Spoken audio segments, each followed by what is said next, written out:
जयो राधा माधव जयो कुंज बिहारी जयो राधा माधव जयो कुंज बिहारी जय गोपी जनवल्लभा जयो गिरिवरदारी जयो गिरिवरदारी जयो गोपी जनवल्लभा जयो गिरिवरदारी जयो गिरिवरदारी जयो यशोदानंदना जयो ब्रजनरंजना जयो यशोदानंदना जयो ब्रजनरंजना जयो यमुना तीरवनचारी जयो कुंज बिहारी जयो यमुना तीरवनचारी जयो कुंज बिहारी हरे कृष्णा कृष्णा कृष्णा हरे हरे हरे राम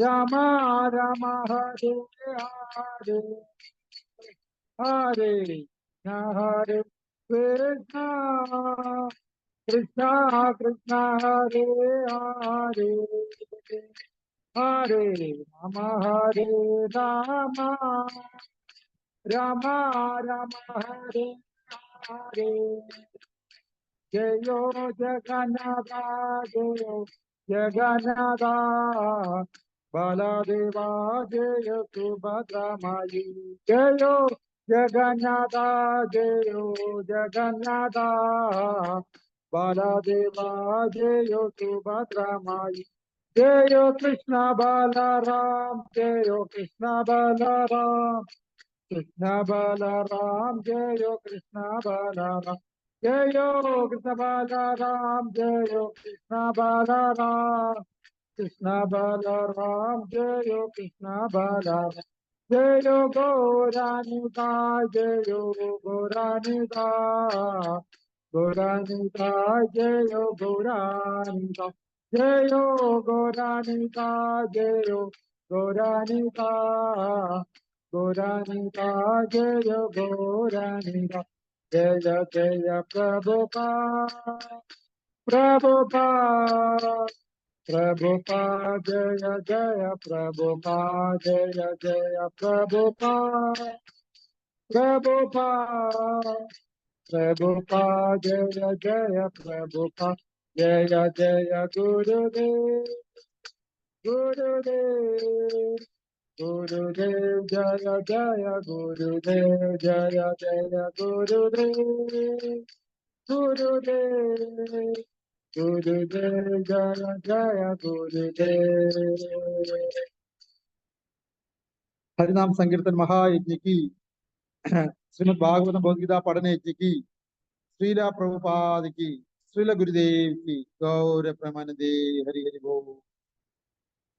ओम नमो भगवते वासुदेवाय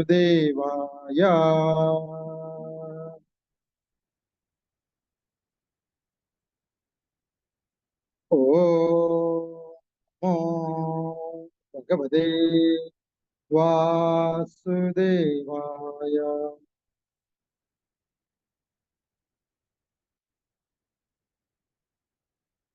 ओम नमो भगवते वासुदेवाय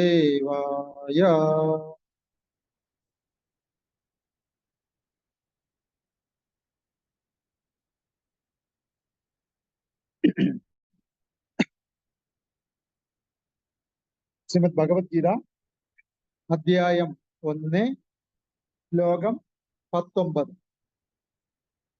ശ്രീമദ് ഭഗവത്ഗീത അധ്യായം 1 ശ്ലോകം 19. കുരുക്ഷേത്ര യുദ്ധകളത്തിലെ സൈന്യ നിരീക്ഷണം എന്നുള്ള അധ്യായത്തിൽ 19ാമത്തെ ശ്ലോകമാണ് ഇന്ന് ഭക്തന്മാർ ചർച്ച ചെയ്യുന്നത്. നമുക്ക് നോക്കാം.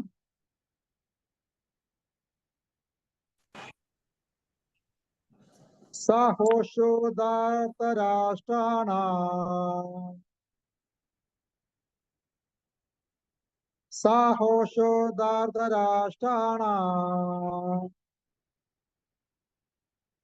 ഹൃദയാനി വിദാരയ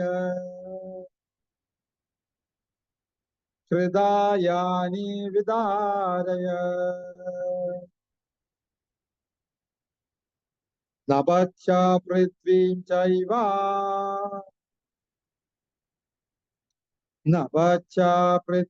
ചൈവ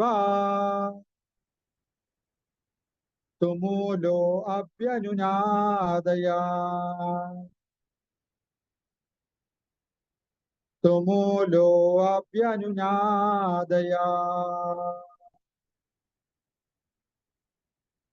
സഹോഷോദാർത്തരാഷ്ട്രാണാം ഹൃദയാനി വിദാരയ നഭച്ച പൃഥ്വീം ചൈവ തുമൂലോ അഭിനുനാദയ സഹോഷോദാർത്തരാഷ്ട്രാണാം ഹൃദയാനി വിദാരയ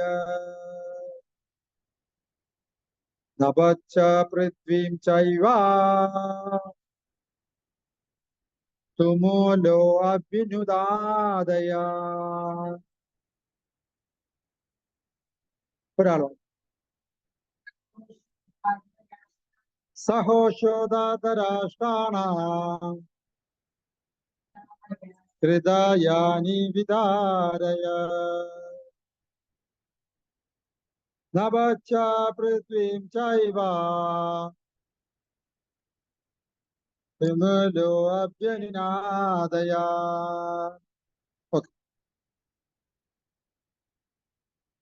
തുമൂലാഹി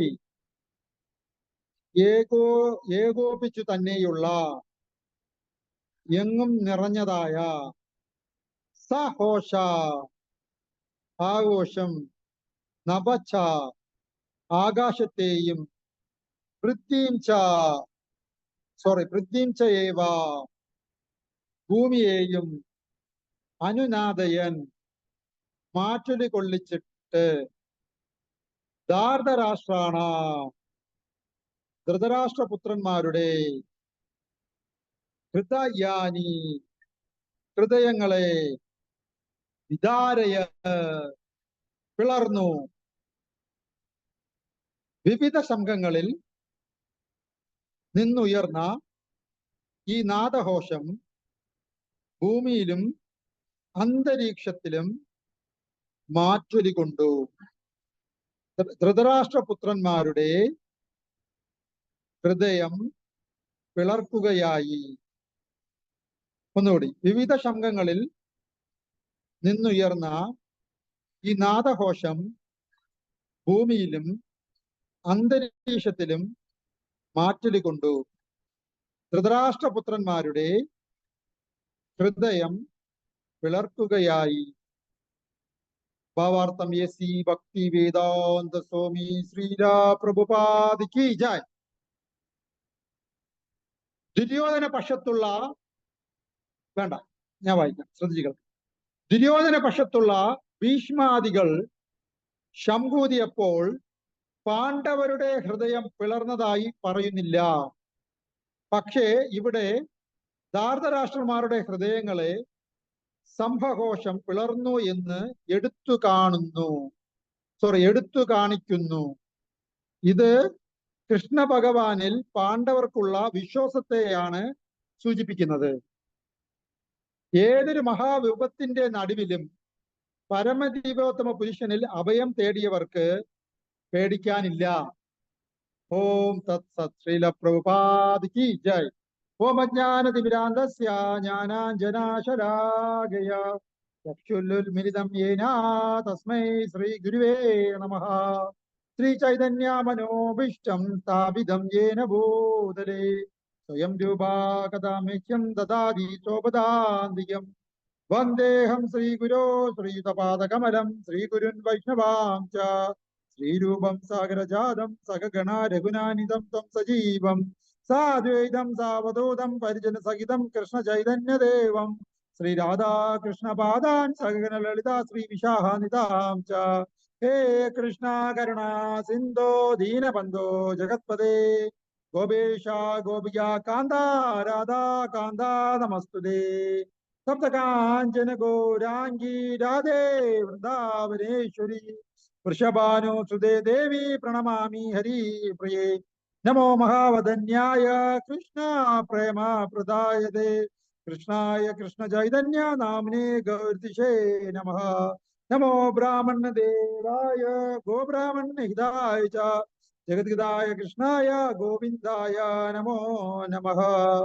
വഞ്ചകൽപതരൂപേച്ഛ കൃപാ സിന്ധുവേവ ച പതിതാനാം പാവനേഭോ വൈഷ്ണവേഭോ നമോ നമഃ. നമഃ ഓം വിഷ്ണുപാദായ കൃഷ്ണപ്രഷ്ടായ ബോധലേ ശ്രീമതേ ഭക്തിവേദാന്ത സ്വാമിനി നാമിനെ. നമസ്തേ സരസ്വതി ദേവേ ഗൗരവാണി പ്രചാരണേ നിർവിശേഷ ശൂന്യവാദി പാശ്ചാത്യദേശാരണേ.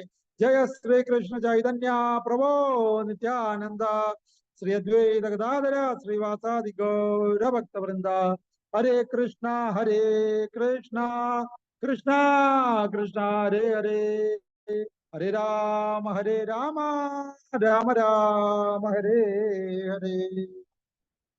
നമോ കൃഷ്ണപ്രഷ്ടായ മഹാവിഷ്ണു പ്രസാദിനാമനെ നമാമി മൂർധന ചരണാരവിന്ദേ ശ്രീ ഭാഗവത ശ്രീ പ്രചാരണ ലോകതാർത്ഥ ശ്രീ മഹാവിഷ്ണു പ്രസാദ്.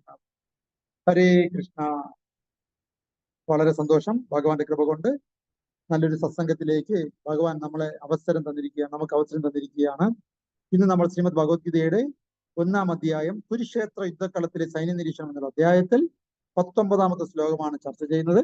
ശ്ലോകം ഇങ്ങനെയാണ്: സഹോഷോദാർദ്ധരാഷ്ട്രാണാം ഹൃദയാനി വിദാരയ നവച്ച വൃത്തിം ചൈവാതുമൂലോ അഭ്യനുനാദയേ.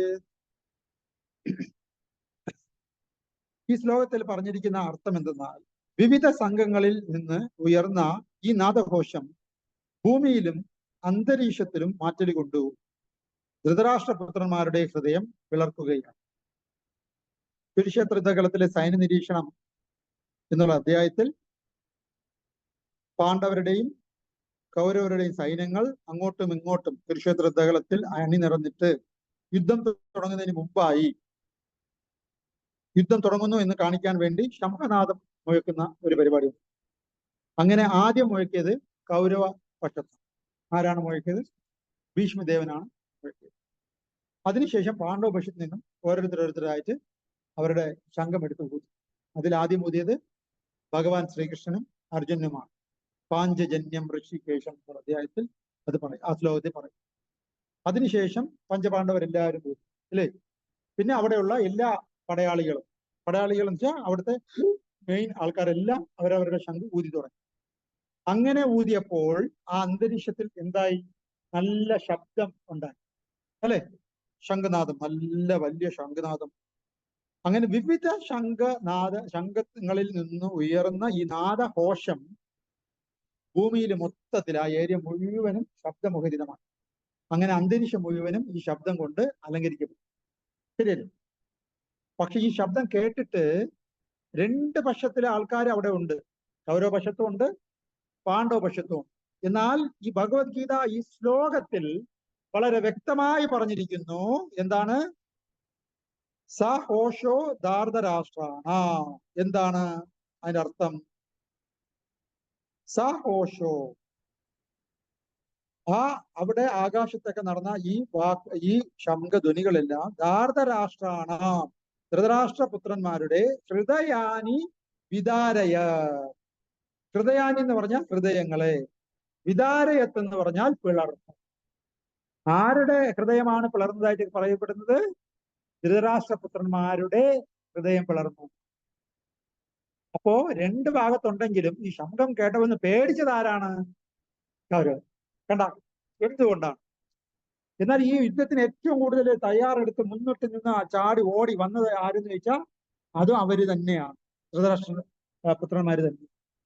എന്നാൽ ഭഗവാൻ ശ്രീകൃഷ്ണൻ യുദ്ധം ഒഴിവാക്കാൻ അവസാന നിമിഷം ദൂതിന് വന്നു. സ്വയം ഭഗവാൻ തന്നെ ദൂതനായിട്ട് വന്നു, അല്ലെ? അപ്പൊ ദൂതനായിട്ട് വരുമ്പോ സാധാരണ ഒരു ദൂത് വന്നാൽ അവിടുത്തെ നിയമം അനുസരിച്ച് ഒരിക്കലും ദൂതനെ പിടിച്ച് കെട്ടാൻ പാടില്ല, ദൂതനെ പിടിച്ച് ജയിലിലിടാൻ പാടില്ല. ദൂതന് വരാം, ദൂതന് പോകാം, ആരും അയാൾക്ക് തടസ്സം നിൽക്കരുത്. കാരണം ഇന്നത്തെ പോലെ വാട്സപ്പ് അന്നുണ്ടോ? ഇല്ല. മൊബൈൽ ഫോൺ ഉണ്ടോ? ഇല്ല. ഫോണുണ്ടോ? ഇല്ല. അപ്പൊ അവിടെ വിവരങ്ങൾ കൈമാറിയിരുന്നത് ദൂതന്മാര് വഴി. അപ്പൊ ദൂതന്മാർക്ക് ഒരു പ്രിവിലേജ് ഉണ്ട്. എന്താണെന്ന് വെച്ചാല് ഓപ്പോസിറ്റ് പാർട്ടി പറയേണ്ട കാര്യങ്ങൾ ഈ ദൂതൻ വഴി പറഞ്ഞു വിടും. അപ്പൊ ദൂതൻ വന്ന് ഇവിടെ പറയും. എന്നിട്ട് ഈ ദൂതൻ വന്ന് പറഞ്ഞ കാര്യത്തിനുമായിട്ട് ബന്ധപ്പെട്ട് എന്താണോ ഇവരുടെ ഉത്തരം, അത് ആ ദൂതൻ തന്നെ തിരിച്ച് ആരാണോ പറഞ്ഞു വിട്ടോ അദ്ദേഹത്തിന്റെ അടുത്ത് പോയി പറയും. അന്നത്തെ വാട്സപ്പ് ഇതാണ്, അന്നത്തെ മൊബൈൽ ഫോൺ ഇതാണ്. ഓക്കെ, അന്നത്തെ പണ്ട് ടെലിഗ്രാം ഉണ്ടായിരുന്നു, അല്ലേ? ടെലിഗ്രാം. ഇപ്പൊ ടെലിഗ്രാം ഉണ്ടോ? ഇല്ല, കാലം മാറി. എന്നതുപോലെ അന്നത്തെ ടെലിഗ്രാം എന്ന് പറയുന്നത് ഈ ദൂതൻ. അപ്പൊ ഈ ദൂതനെ എന്ത് ചെയ്യാൻ പാടില്ല? പിടിച്ചേട്ടാ. ഉദാഹരണത്തിന് നമുക്ക് ഒരു ലെറ്റർ വന്നു. ലെറ്ററിൽ കുറച്ച് മോശപ്പെട്ട കാര്യങ്ങളാണ് സന്ദേശമായിട്ട് എഴുതിയിരിക്കുന്നത്. ഉടനെ അത് കൊണ്ടുവന്ന പോസ്റ്റ്മാന്റെ തലക്കിട്ട് ഒരു അറ്റാടി.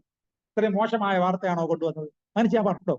ആ സന്ദേശമായിട്ട് ആർക്ക് ബന്ധമില്ല, പോസ്റ്റ്മാൻ യാതൊരു ബന്ധവുമില്ല, അല്ലേ? ആ പോസ്റ്റ്മാൻ സർവീസ് മാത്രമേ ചെയ്തുള്ളൂ. അവിടെ നിന്ന് എടുത്ത് ഇവിടെ കൊണ്ട് കൊടുത്തു. ഇവിടെ നിന്ന് എന്തെങ്കിലും തന്നാൽ ആരാണ് അഡ്രസ് ചെയ്ത് അവിടെ കൊണ്ട് കൊടുക്കുക, അല്ലാതെ ആ സന്ദേശമായിട്ട് ആർക്ക് ബന്ധമില്ല.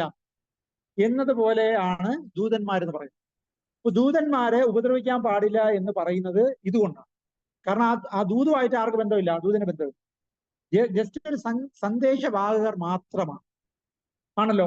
എന്നിട്ട് കൂടി ദൂതായിട്ട് വന്ന ഭഗവാൻ ശ്രീകൃഷ്ണനെ ദുര്യോധനാദികൾ കൗരവന്മാര് വളഞ്ഞിട്ട് പിടിച്ചു കെട്ടി ജയിലിലടയ്ക്കാനുള്ള ശ്രമം നടത്തി. കേൾക്കുന്നുണ്ടോ?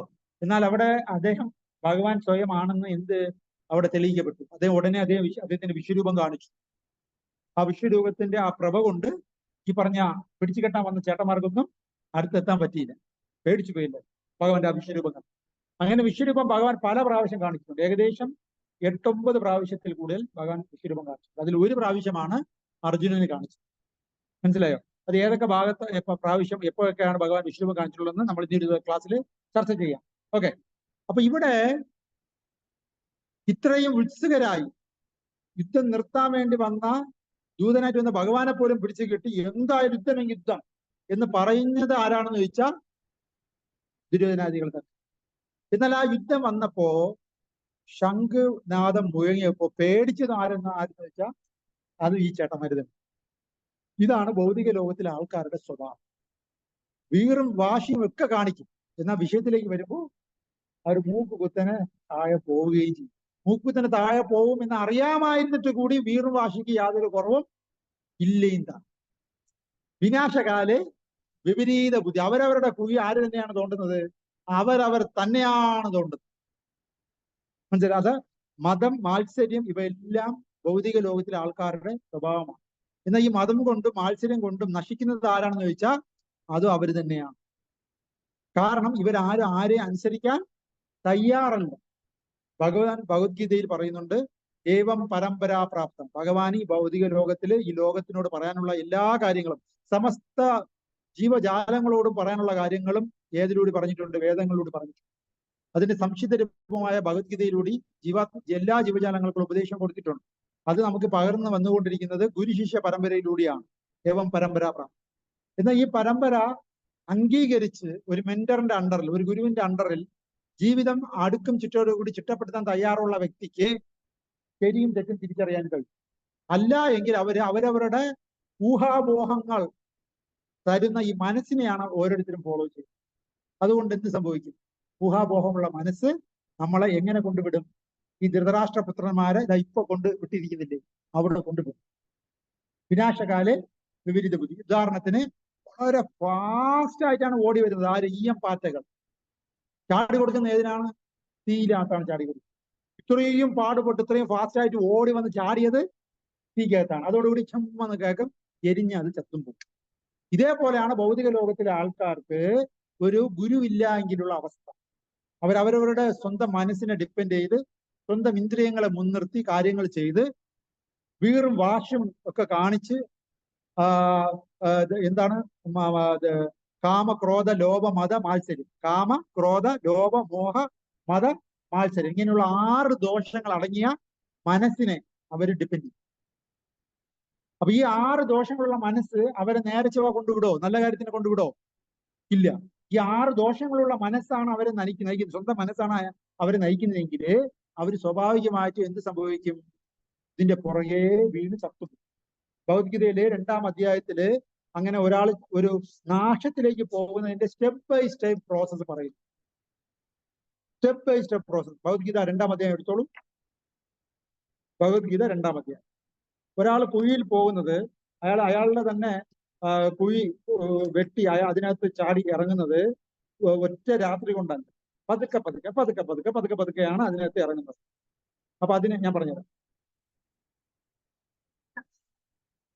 അല്ല, 2-ാം അധ്യായം എടുക്കൂ. ഞാൻ പറഞ്ഞത് ശ്ലോക നമ്പർ ഞാൻ ഇപ്പൊ പറയാം. ഭഗവത്ഗീത 2-ാം അധ്യായം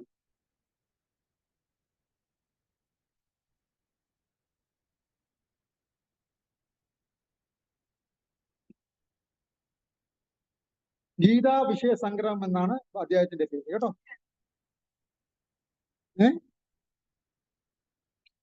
അല്ല, അത് വ്യത്യാസമുണ്ട്, ചില പേരിൽ ഉണ്ട്. ഇത് ഫോളോ ചെയ്യുക, കേട്ടോ. ശ്രീമദ് ഭഗവത്ഗീത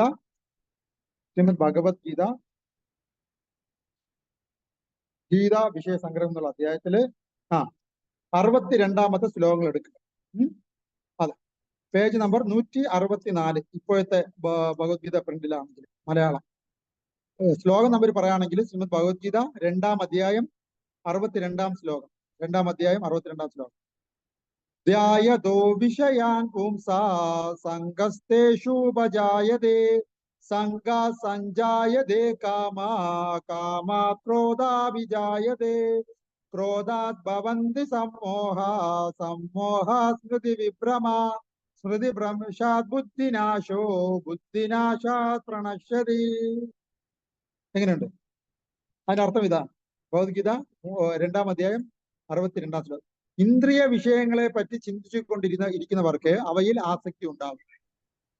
ആസക്തിയിൽ നിന്ന് കാമവും അതിൽ നിന്ന് ക്രോധവും ഉളവാകും. അടുത്ത ശ്ലോകം 63. ക്രോധത്തിൽ നിന്ന് സമ്മോഹവും അതിൽ നിന്ന് ഓർമ്മപ്പുഴയും ഓർമ്മപ്പുഴയിൽ നിന്ന് ബുദ്ധിനാശവും ബുദ്ധിനാശത്തിൽ നിന്നും വീണ്ടും ഭൗതികതയുടെ കയത്തിൽ വീണ് നാശം പ്രാപിക്കും. ഒരാൾ നശിച്ചു പോകുന്ന സ്റ്റെപ്പുകളാണ് ഇതെല്ലാം.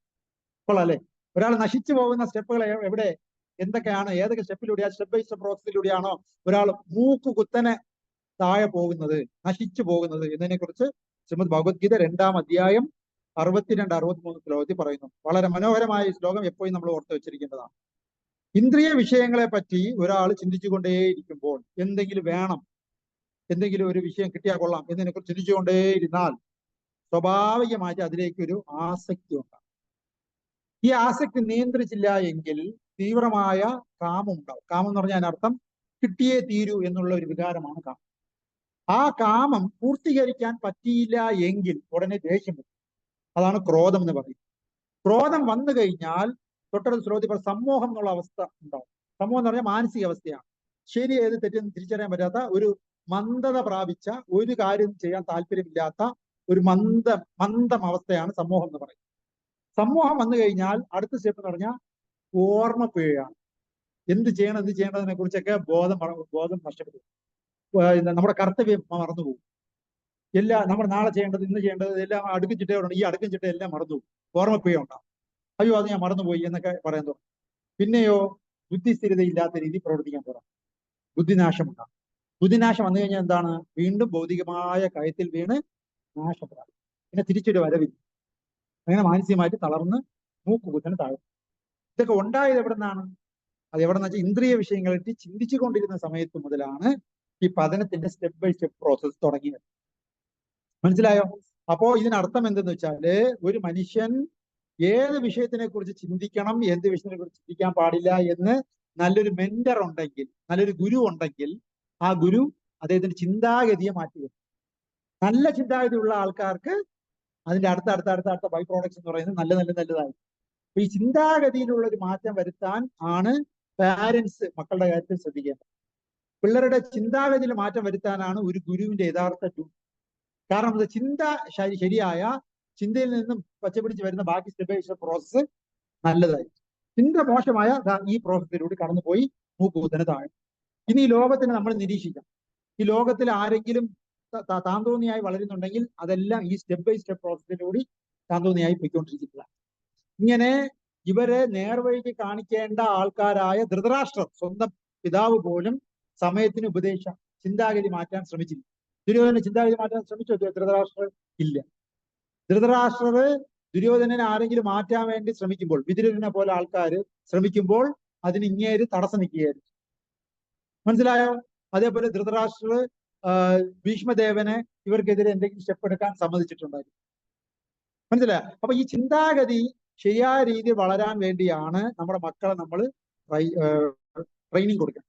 അതിനുവേണ്ടിയാണ് നല്ലൊരു ഗുരുവിന്റെ കയ്യിൽ നമ്മൾ ആരെ ഏൽപ്പിക്കേണ്ടത്? നമ്മുടെ മക്കളെ ഏൽപ്പിക്കണം. ഇന്നത്തെ കാലത്ത് ഗുരു എന്ന് പറയുമ്പോൾ നമ്മൾ മനസ്സിലാക്കി വെച്ചിരിക്കുന്നത് തറാപ്പറ എന്ന് എഴുതി ഭൗതികമായ കാര്യങ്ങൾ പഠിപ്പിക്കുന്ന English teacher, Malayalam teacher, Hindi teacher, science teacher, സാമൂഹിക പഠന ടീച്ചർ, കരോട്ട ടീച്ചർ, ഇതൊക്കെയാണ് നമ്മുടെ ടീച്ചർമാരായിട്ട് വെച്ചിരിക്കുന്നത്. അതല്ല, അതിന്റെ കൂടെ അതൊക്കെ വേണമെന്നല്ല, അതിന്റെ കൂടെ ഒരു ടീച്ചറും കൂടെ നമുക്ക് നമ്മുടെ പിള്ളേർക്ക് വേണം. എന്താണ്? സ്പിരിച്വൽ മാസ്റ്റർ, ആധ്യാത്മിക ഗുരു ഉണ്ടായിരിക്കും. ആധ്യാത്മിക ഗുരുവിന്റെ ഡ്യൂട്ടി എന്ന് പറഞ്ഞാൽ ഭഗവാൻ ഭഗവത്ഗീതയിൽ പറഞ്ഞതുപോലെ ഈ തത്വശാസ്ത്രങ്ങളൊക്കെ പിള്ളേർക്ക് പഠിപ്പിച്ചു കൊടുക്കും, ഗുണപാഠ കഥകൾ പഠിപ്പിച്ചു കൊടുക്കും. അപ്പൊ അവർ ആ ചിന്താഗതിയിൽ അവർക്ക് നല്ല ചിന്തകൾ, അപ്പൊ അതനുസരിച്ച് സ്റ്റെപ്പ് ബൈ സ്റ്റെപ്പ് പ്രോസസ്സായി നല്ല ചിന്തയുണ്ടാവും, നല്ല ആസക്തി ഉണ്ടാവും, നല്ല ആഗ്രഹങ്ങൾ ഉണ്ടാവും, അല്ലെ? നല്ല ചിന്തകൾ, നല്ല അങ്ങനെ ഓർമ്മ കുറവുണ്ടാവോ ഓർമ്മ കൂടുതലുണ്ടാവോ? കൊച്ചിലെ ട്രെയിനിങ് ചെയ്താൽ നല്ല ഓർമ്മ ശക്തി കൂടുകയാണ് ചെയ്യുന്നത്. ഇതിന്റെയൊക്കെ ഓപ്പോസിറ്റ് ആയി ശ്രീമദ് ഭഗവത്ഗീത 2-ാം അധ്യായം 62-63 നേരെ ഓപ്പോസിറ്റ് ആയിരിക്കും നല്ല ചിന്തകൾ നമ്മുടെ മക്കൾക്ക് ഇൻപുട്ടായിട്ട് കൊടുത്തുകൊണ്ടേയിരിക്കും. ഓക്കെ, ചീത്ത ചിന്തകളാണെങ്കിലോ അതിന്റെ പ്രോസസ് വ്യക്തമായി ഇവിടെ പറഞ്ഞിട്ടുണ്ട്. അതിന്റെ പരിണിത ഫലം എന്താണ്? പരിണിത ഫലം ആലോചിച്ച് നോക്കൂ. ബുദ്ധിഭ്രമം വന്നു, അയാളുടെ ഓർമ്മ പേഗ് വന്നു, അല്ലെ? സമ്മോഹം, എന്ത് ചെയ്യണം അറിഞ്ഞൂടാത്ത ഒരു സ്തംഭനാവസ്ഥ വന്നു. അതൊക്കെ പുരോഗതിയുടെ ലക്ഷണമാണോ? അല്ല. അങ്ങനെയുള്ള ആൾക്കാര് അന്തം വിട്ടുപോകും. അങ്ങനെ അന്തം വിട്ടാണ് ഈ ശംഖനാദം കേട്ട് പാരി നിൽക്കുന്നത്, കൗരവർ നിൽക്കുന്നത്. കാരണം അവര് ഈ പ്രോസസ്സിലൂടെ കടന്നു വന്ന് പതനത്തിന്റെ തൊട്ട് മുമ്പത്തെ പടിയിൽ നിൽക്കുകയാണ്. അത് ആർക്ക് തന്നെ അറിയാം? അവർക്ക് തന്നെയാണ്. അതുകൊണ്ടാണ് അവര് പോയി അവരുടെ അമ്മയുടെ അടുത്ത് ചോദിച്ചു, അമ്മയെ അനുഗ്രഹിക്കൂ എന്ന് പറഞ്ഞു. ആരാണമ്മ? ഗാന്ധാരി. ഗാന്ധാരി അനുഗ്രഹിച്ചോ? ഗാന്ധാരി പറഞ്ഞു, എവിടെ ധർമ്മമുണ്ടോ അവിടെ വിജയം. കണ്ട? അപ്പൊ അത് അവർക്ക് എല്ലാവർക്കും അറിയാം. ആളെണ്ണം എല്ലാം അറിയാം. ഈ ഈയം പാറ്റകളെ പോലെയാണ്. നശിക്കുമെന്നും നാശമടയുമെന്നും അറിയാം. പക്ഷെ എന്നാലും അതിന്ന് വിട്ടുവരാൻ പറ്റുന്നില്ല. അതെങ്ങനെയെന്ന് വെച്ചാല് ഞാൻ പറഞ്ഞു തോന്നുന്നു. ഒരു കുരങ്ങിനെ പിടിക്കാൻ വേണ്ടി ഒരു വേടന്മാര് ഒരു പ്രത്യേകതരം ഒരു കുപ്പി കണ്ടുപിടിച്ചു. ആ കുപ്പിക്കകത്ത് കുറച്ച് പീനട്സ് ഇട്ടിട്ടുണ്ട്, എന്ന് വെച്ചാൽ കപ്പലിന്റെ ഇട്ടിട്ടുണ്ട്. ഈ കുരങ്ങ് വേറെ ഒന്നും ചെയ്യാറ്, ജസ്റ്റ് ആ കുരങ്ങുള്ള സ്ഥലത്ത് ഈ കുപ്പി അവിടെ ഘടിപ്പിച്ചു. കുപ്പിയോടെ എടുത്തുകൊണ്ട് പോകാൻ പറ്റൂല, ആ രീതിയിലാണ് കുപ്പി ഘടിപ്പിച്ചിരിക്കുന്നത്. പക്ഷെ ആ കുപ്പിക്കകത്ത് കുറച്ച് കപ്പലിന്റെ ഇട്ടിട്ടുണ്ട്, ഇത്രയേ ഉള്ളൂ. അവിടെയുള്ള സൂപ്പർ കുരങ്ങന്മാരെ പിടിക്കാൻ അത് മതി. അതൊരു ട്രാപ്പാണ്. എങ്ങനെയെന്ന് വെച്ചാൽ കുരങ്ങ് ഓടിക്കൊണ്ട് വരും, നോക്കുമ്പോൾ കുപ്പിക്കകത്ത് എന്തുണ്ട്? കപ്പലിന്റെ. ഉടനെ കൈ അകത്തിട്ട് കഴിഞ്ഞാൽ ഉടനെ കപ്പലിന്റെ ഇങ്ങനെ ഒന്നായിട്ട് പറക്കി കൈ ഇങ്ങനെ പിടിക്കും, മുറുക്കി ഇങ്ങനെ പിടിക്കും, അല്ലെ?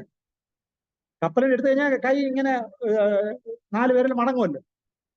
അപ്പൊ ഇങ്ങനെ പിന്നെ ആ കുപ്പിക്കകത്ത് നിന്ന് കൈ വലിക്കുമ്പോ ആ കുപ്പിയുടെ വാവട്ടം ഈ മുറുകെ പിടിച്ച കൈ വലിച്ച് പുറത്തെടുക്കാൻ പറ്റില്ല.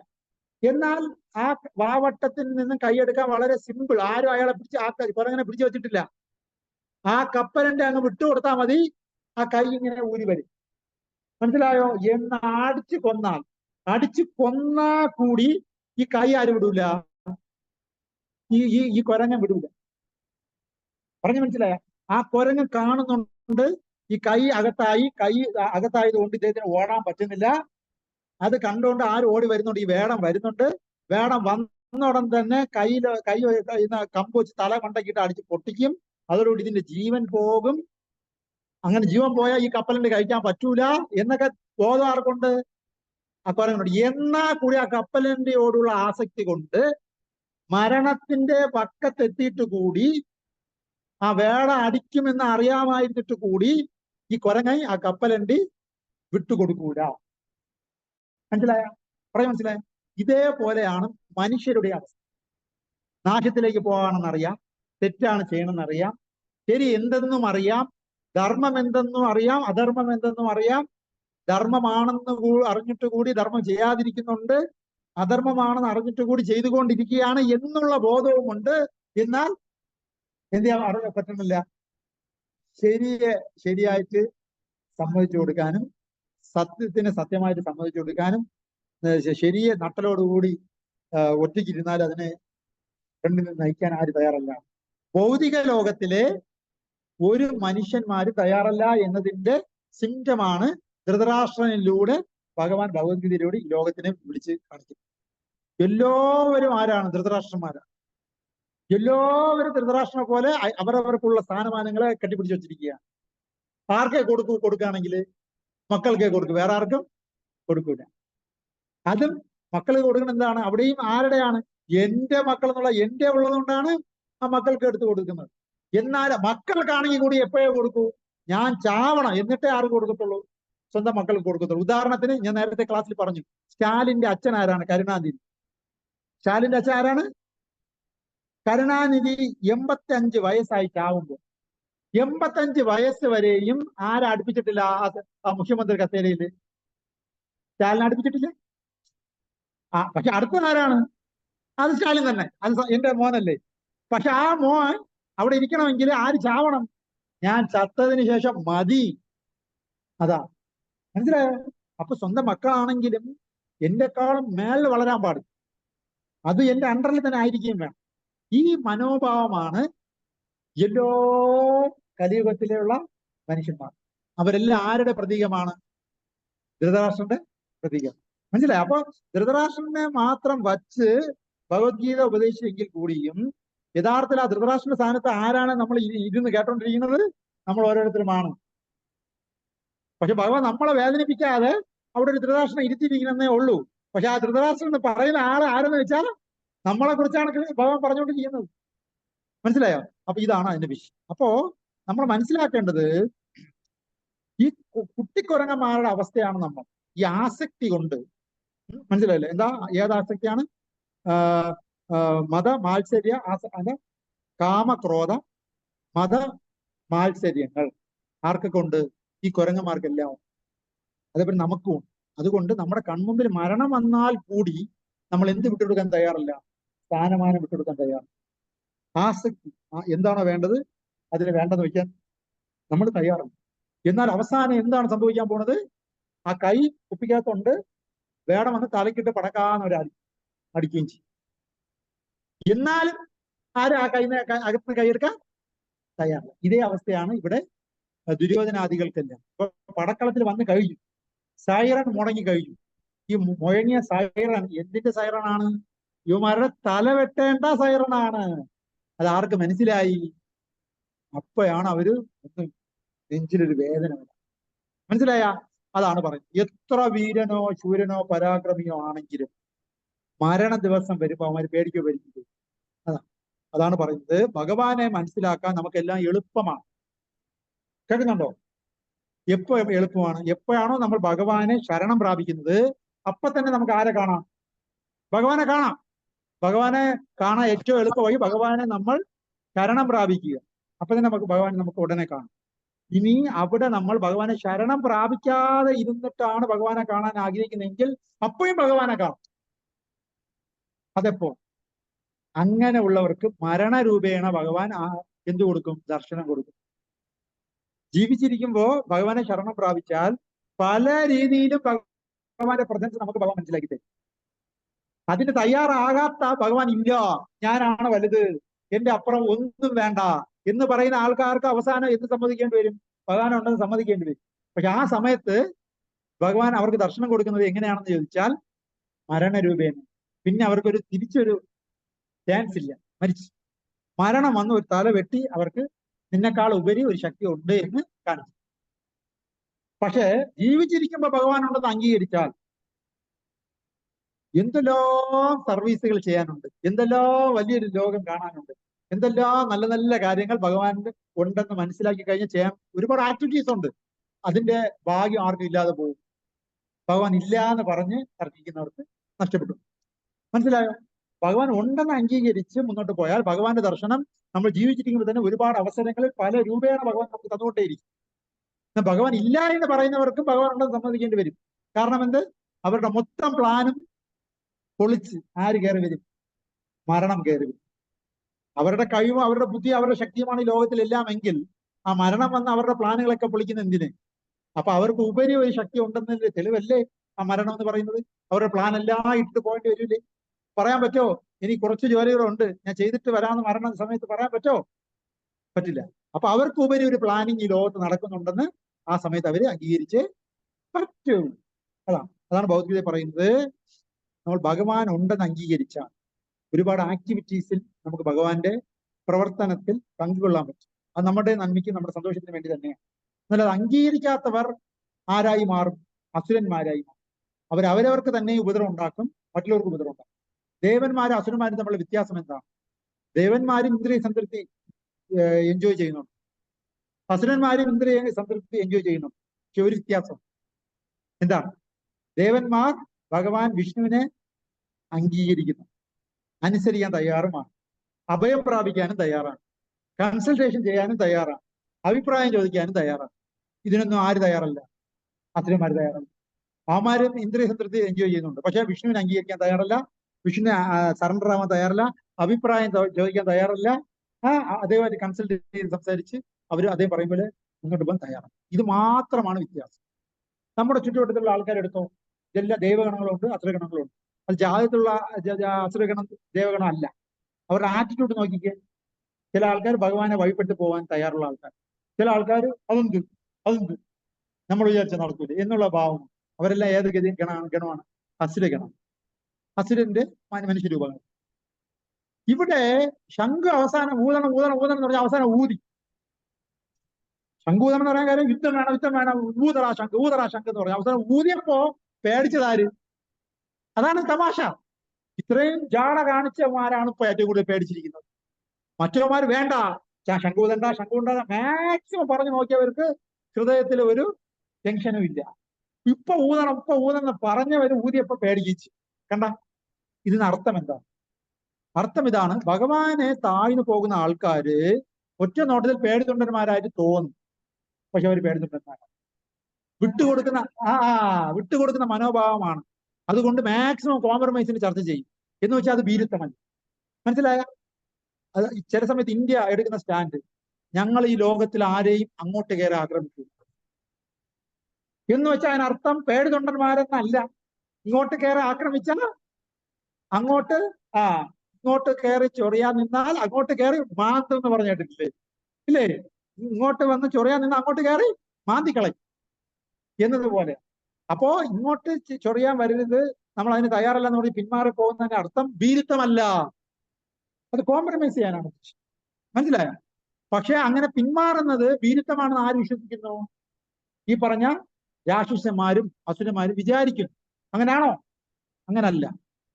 ധൃതരാഷ്ട്രന്റെ തമാശ എന്തെന്ന് വെച്ചാൽ, ധൃതരാഷ്ട്രന്റെ പ്രതീക്ഷ എന്തെന്ന് അറിയാമോ? ധൃതരാഷ്ട്രന്റെ പ്രതീക്ഷ എന്തെന്ന് ചോദിച്ചാൽ, എന്റെ മക്കള് ഒരു വായിക്ക് കൊള്ളത്തില്ല, അവന്മാരെല്ലാം എന്താണ്? പാവികളാണ്, അവന്മാര് ധർമ്മം അനുഷ്ഠിക്കൂല, അല്ലേ? ധർമ്മം അനുഷ്ഠിക്കൂല, ദുഷ്ടന്മാരാണ് എന്നുള്ളതിനെ കുറിച്ച് ആരും ധൃതരാഷ്ട്രനോട് പറഞ്ഞു കൊടുക്കേണ്ട കാര്യമില്ല. ആർക്കറിയാം? ധൃതരാഷ്ട്രൻ നന്നായി അറിയാം. അപ്പൊ ഈ ധൃതരാഷ്ട്രൻ ഈ യുദ്ധം എന്റെ മക്കൾ ജയിക്കുമെന്ന് വിശ്വസിക്കുന്നത് എന്തുകൊണ്ടെന്നറിയോ? അതാണ് തമാശ. എന്റെ ഓപ്പോസിറ്റ് ആയിട്ട് നിൽക്കുന്ന പാണ്ഡവരുടെ ധർമ്മത്തിൽ ആർക്ക് വിശ്വാസമുണ്ട്? അതിൽ വിശ്വാസം. അവരൊരിക്കലും അത് വിട്ട് കളിക്കും, അതെ. അപ്പൊ അവര് നോക്കുമ്പോ ഓപ്പോസിറ്റ് നിൽക്കുന്ന ആരാണ്? കൗരവര്. അത് എന്റെ സഹോദരങ്ങളല്ലേ എന്ന് വിചാരിച്ച് ആര് വിട്ടുതരാൻ ചാൻസ് ഉണ്ട്? അവസാന നിമിഷം ആകുമ്പോഴത്തേക്കും ശരി, ഇനി യുദ്ധം എന്തായാലും വേണ്ട, നിങ്ങൾ എല്ലാ സ്വത്തും ആരനുഭവിച്ചോളുക, നിങ്ങൾ തന്നെ അനുഭവിച്ചോളുക എന്ന് പറഞ്ഞിട്ട് അവസാന നിമിഷം ആര് വേണ്ടെന്ന് വെച്ചിട്ട് പോകുന്നതാണ് പ്രതീക്ഷിച്ചിരിക്കുന്നത്? ധൃതരാഷ്ട്രർ പാണ്ഡവരുടെ ഈ ഒരു ഹൃദയ ശുദ്ധിയെ, ഹൃദയത്തിലുള്ള സ്നേഹത്തിന്, ഹൃദയത്തിലുള്ള ആത്മാർത്ഥതയെ ആര് വിശ്വസിക്കുന്നുണ്ട്? ധൃതരാഷ്ട്ര വിശ്വസിക്കുന്നു. ആ എന്താണ്? ആ ആ ആ ഇന്ന് ആരോട് പറയുന്നു? ആ കൊടുക്കുകയാണ്. അതാ ഉണ്ട്. അതാണ് ഞാൻ പറയുന്നത്. അപ്പോ ഇവരുടെ നന്മയിൽ ആർക്ക് വിശ്വാസമുണ്ട്? മക്കൾക്ക് നന്മയില്ലാന്ന് ബ്ലാക്ക് ആൻഡ് വൈറ്റ് അറിയാം. എന്നാൽ ആരുടെ ഭാഗത്ത് നന്മയുണ്ട്? ആ നന്മ ഉള്ളത് കൊണ്ട് അവർ യുദ്ധത്തിൽ നിന്ന് പിന്മാറാൻ ചെയ്യേണ്ടതുണ്ട്. അങ്ങനെ അവർ പിന്മാറുമ്പോൾ എന്റെ മക്കൾക്ക് ഇതെല്ലാം കിട്ടും. ഇതാണ് അവരുടെ തന്ത്രം. ഇത് തന്നെയല്ലേ നമ്മുടെ നാട്ടിലും ഇപ്പൊ നടന്നുകൊണ്ടിരിക്കുന്നത്? ഒരു അച്ഛന് ഒരു അമ്മയ്ക്ക് 4 മക്കൾ, അതിന് 3 തല തെറിഞ്ഞ് തിരിഞ്ഞു പോയെന്ന് അമ്മയുടെ അടുത്ത് ആരും പറഞ്ഞു കൊടുക്കേണ്ട, അമ്മയ്ക്ക് നേരത്തെ അറിയാം. എന്നാൽ അതിൽ ഒരാൾക്ക് എന്തുണ്ട്? അല്പ ഹൃദയമുണ്ട്. ഓക്കെ. പക്ഷെ അമ്മ എന്തെങ്കിലും വിഷയം വന്നാല് ആ തലതെറിച്ച 3 കുറിച്ച് മിണ്ടൂല, ഒരു അക്ഷരം മിണ്ടൂല. എന്നാൽ അല്പമെങ്കിലും ഹൃദയമുള്ള ആ മോനെ കുറിച്ച് എന്തെങ്കിലും കുറ്റം പറഞ്ഞുകൊണ്ടിരിക്കും ഈ അമ്മ. എന്താണ് അതിന് കാരണം? പറയും. എന്താണ് കാരണം? ഒരേ അമ്മ, ഒരേ മക്കൾ, അതേ വയറ്റിൽ പിറന്നതാണ്. കാരണം അമ്മയ്ക്ക് അറിയാം ബാക്കി 3 കുറിച്ച് പറഞ്ഞിട്ട് യാതൊരു കാര്യമില്ല. എന്തെങ്കിലും കാര്യം നടക്കണമെങ്കിൽ ആരെ പറയണം? ഈ ഹൃദയമുള്ള മോനെ പറയും. എങ്കിലേ അവന് ഹൃദയം ഉള്ളത് കൊണ്ട് അമ്മ അങ്ങനെ പറഞ്ഞളഞ്ഞല്ലോ എന്ന് വിചാരിച്ചിട്ട് അമ്മയ്ക്ക് അനുകൂലമായി വീണ്ടും എന്തെങ്കിലും ചെയ്യണമെങ്കിൽ ആര് ചെയ്യണം? ഈ ഹൃദയമുള്ള മകനെ പറഞ്ഞിട്ടേ കാര്യമുള്ളൂ. അപ്പൊ അമ്മ ഹൃദയമുണ്ട്, ഞാൻ എന്തെങ്കിലും പറഞ്ഞാൽ അവന് നോവുമ്പോ അവൻ വീണ്ടും വന്ന് എനിക്ക് അനുകൂലമായി എന്തെങ്കിലും ചെയ്യും എന്ന് വിചാരിച്ചിട്ട് അമ്മ കൂടുതൽ ഉപദ്രവിക്കുന്ന ആരെയെന്ന് അറിയാമോ? ഉള്ളതിൽ അല്പമെങ്കിലും ഹൃദയമുള്ളവനെ കുറിച്ച് അമ്മ കുറ്റം പറയുന്നുള്ളൂ. മനസ്സിലായോ? ഇതല്ലേ ഇന്നത്തെ ലോകം. ഇത് തന്നെയല്ലേ ധൃതരാഷ്ട്രന്റെ കാലത്തും ഉണ്ടായിക്കൊണ്ടിരിക്കുന്നത്. മനസ്സിലായോ? അപ്പൊ എന്തെങ്കിലും ഹൃദയമുള്ളവൻ വിട്ടുകൊടുക്കണം. ഹൃദയം ഇല്ലാത്തവൻ എല്ലാം കൂടെ പറിച്ചുകൊണ്ട് പോയിക്കോളും. അതിനാർക്കും പരാതിയും ഇല്ല. ധൃതരാഷ്ട്രം ചിന്തിക്കണ്ടേ? മറ്റത് സ്വന്തം മക്കളെ പോലെയാണ്. അവരുടെ 5 ഗാവ്, 5 രാജ്യം കൊടുക്കണ്ട, 5 ഗ്രാമം കൊടുക്കാൻ പറഞ്ഞിട്ട് കൂടി ഇവൻ അനുസരിക്കുന്നില്ല. അതും കൂടെ ഇവൻ പറിച്ചെടുക്കാൻ പോകുന്നു. ഇത് അന്യായമല്ലേ എന്ന് തോന്നേണ്ട ബുദ്ധി ധൃതരാഷ്ട്രന് വേണ്ടേ? അതുണ്ടാ? ഇല്ല. അപ്പൊ അതിനർത്ഥം എന്ന് വെച്ചാല് ഇന്നത്തെ അമ്മമാര് അച്ഛന്മാര് ചെയ്യണ പണിയാണ്. ചില മക്കള് എല്ലാം കൂടെ പറിച്ചുകൊണ്ട് പൊക്കളയും, മറ്റുള്ള സഹോദരന്മാർക്ക് കൊടുക്കാൻ സമ്മതിക്കില്ല. എന്നാലും അമ്മയും അച്ഛനും കപ്പിച്ചൊപ്പം ചില സമയത്ത് ശ്രദ്ധിച്ചിട്ടുണ്ടോ? അന്യായമാണെന്ന് എല്ലാവർക്കും അറിയാം, എന്നാൽ ഇതാരും ചോദിക്കാനും പറയാനും. മനസ്സിലായോ? ഇങ്ങനെ ചെയ്യുന്ന അമ്മമാർ അച്ഛന്മാരില്ലേ? ഉണ്ടാ? അത് എന്നേ ഉണ്ട്, അന്നേ ഉണ്ട്, എന്നേ ഉണ്ട്. ആ വിട്ടുകൊടുക്കുന്നവരുടെ നിന്ന് മൊത്തം പറിച്ചുകൊണ്ട് പോവുക, ന്യായം നീതൊന്നും മിണ്ടാതെ പറയേണ്ട അച്ഛനമ്മമാര് കപ്പിച്ചൊന്നിരിക്കുക. ഇതൊക്കെ എന്നേ ഉണ്ട്, അന്നേ ഉണ്ട്, ഇന്നുമുണ്ട്. ഇതിനൊക്കെ എന്താണ് അളവുകോൽ എന്ന് പറഞ്ഞാൽ ഹൃദയമുള്ളവനെ ഹൃദയം കൂടി പറിച്ചുകൊണ്ട് പോകും. അല്ലേ? ദാനം കൊടുക്കുന്നവന്റെ കൈയും കൂടെ വെട്ടിയെടുക്കും. അല്ലേ? ഇതൊക്കെ കലിയുഗത്തിന്റെ സ്വാധീനം കൊണ്ടുണ്ടാവുന്നതാണ്. അത് കലിയുഗം തുടങ്ങുന്ന ആ കാലഘട്ടത്തിൽ തന്നെ ഉണ്ടായിരുന്നു. ഇപ്പൊ അല്പം കൂടിയിട്ടുണ്ട്. പക്ഷേ ആത്യന്തിക വിജയം ആർക്കായിരിക്കും? അന്ന് നിന്നും എന്നും. അത് ആത്യന്തിക വിജയം എപ്പോഴും നീതിക്കും ന്യായത്തിനും തന്നെയാണ് എന്നതിന്റെ തെളിവാണ് ഇപ്പോ വന്നു നിൽക്കുന്ന ഈ യുദ്ധം. മനസ്സിലല്ലേ? ജീവിതത്തിലും നമ്മൾ ഭഗവാനെ മുൻനിർത്തി വിട്ടുകൊടുക്കുന്ന ശീലം നമുക്കുണ്ടെങ്കിൽ ഒരിക്കലും വിട്ടു പോകാൻ ആര് സമ്മതിക്കത്തില്ല? കൃഷ്ണൻ സമ്മതിക്കത്തില്ല. അതാണ് വിട്ടുകൊടുക്കാൻ ഭക്തന്മാര് തയ്യാറാണ്. അർജുനൻ പറഞ്ഞല്ലോ, എനിക്ക് യുദ്ധം ചെയ്യണ്ട, ഞാൻ പിന്മാറുന്നു. കാരണം ഈ നിൽക്കുന്നതല്ല എന്റെ സ്വന്തക്കാരാണ്, അവർക്കെതിരെ യുദ്ധം ചെയ്യാൻ ഞാൻ തയ്യാറല്ല. അവര് വേണമെങ്കിൽ എല്ലാം കൊണ്ടുപോയിക്കോട്ടെ, ഞാൻ കാട്ടിപ്പോയിക്കോളാം എന്ന് പറഞ്ഞ് പിന്മാറാൻ തയ്യാറുള്ള ഒരു ഭക്തനെ അങ്ങനെ വിട്ടുകൊടുക്കാൻ ആര് തയ്യാറല്ല? കൃഷ്ണൻ തയ്യാറല്ല. അതാണ് പ്രശ്നം. അതുകൊണ്ടാണ് സത്യസന്ധമായി ആര് പറഞ്ഞത്? ഗാന്ധാരി പറഞ്ഞത്, എങ്ങനൊക്കെ തലകുത്തനെ നിന്ന് ബുദ്ധി ഉപയോഗിച്ച് കാര്യങ്ങൾ ചെയ്താലും വിജയമാർക്കേ ഉള്ളൂ?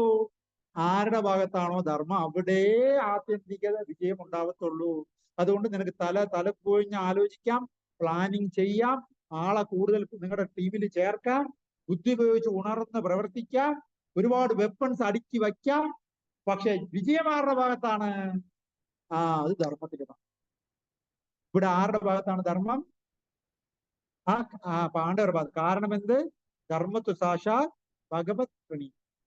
ധർമ്മം എപ്പോഴും ഭഗവാനെ പ്രീതിപ്പെടുത്തുന്ന കാര്യത്തിലാണ് ധർമ്മമുള്ളത്.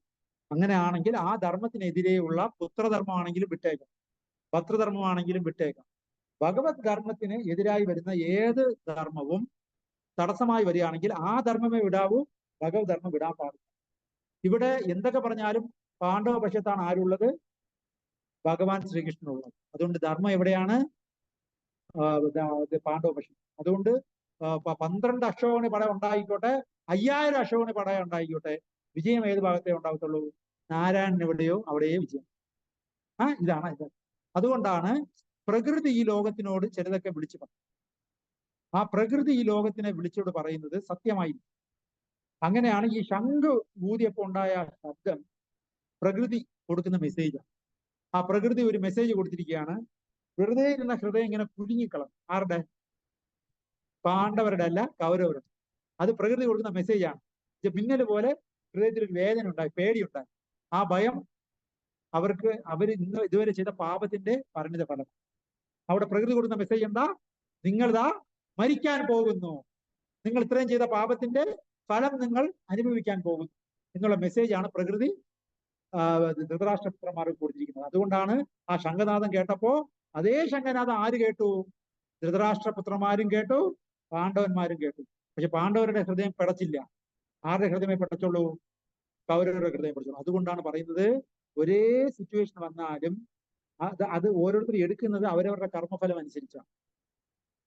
ഒരേ സിറ്റുവേഷൻ, ഒരേ വീട്ടിൽ പിറന്നാലും വളർന്നു വരുമ്പോ ഒരേ കുട്ടികൾക്ക് 2 ഭാവിയാണ്, ഒരേ ഭാവിയല്ല. ട്വിൻസായിട്ട് പിറക്കുന്നവർക്ക് പോലും വളർന്നു വരുമ്പോൾ രണ്ട് തരം ഭാവികളാണ്, അല്ലെ? ഒരേ ഭാവിയല്ല.